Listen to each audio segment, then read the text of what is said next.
Hi guys, it's TL Training and I'm back with another video and I hope you made some good gains.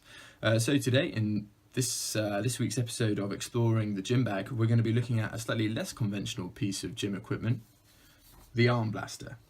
So you may have seen one of these bad boys in some classic photos from the 70s and the 80s. There's some good ones of Arnie using them. Obviously some bodybuilders still use them today to great effect, but that's probably where you've seen them before. So if you're not familiar, it's a sort of piece of metal that bends round your chest here with a couple of arm pads there, and you just wear it over your neck and it just lets your arms rest in like that.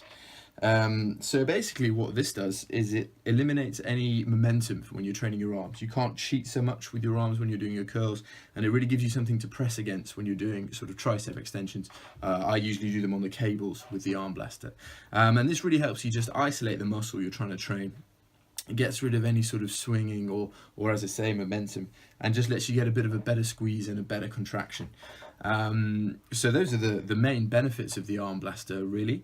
In terms of negatives, there aren't any. I suppose, you know, if you're trying to push the weight a little bit more, it's a lot harder. You know, some people are really into cheat curls as a way to push up the weight. You know, if they do it one session and then the next session, you should be able to handle that weight a little bit easier. And obviously that takes it out. But in terms of day-to-day usage, there's no real downside to using an arm blaster, apart from maybe these pads aren't as comfortable for you as they are for other people. But as I say, I mean, it's flexible metal, so you can just move it around and make it more comfortable.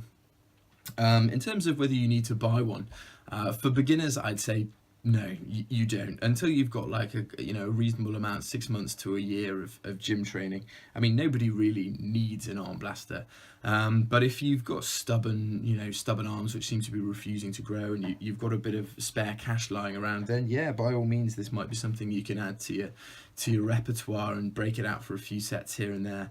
And there's a couple of unexpected perks. I mean, I feel like, like a bit of a badass when you break out your arm blaster in the gym, and it also really presses into your arms, makes them look a lot bigger than they actually are. So that's another real treat. But yeah, overall, you don't need an arm blaster, but sure, why not? So thank you very much for watching. As always, remember to like, comment and subscribe, and particularly leave a comment asking me what you want me to talk about next time. Thanks for watching.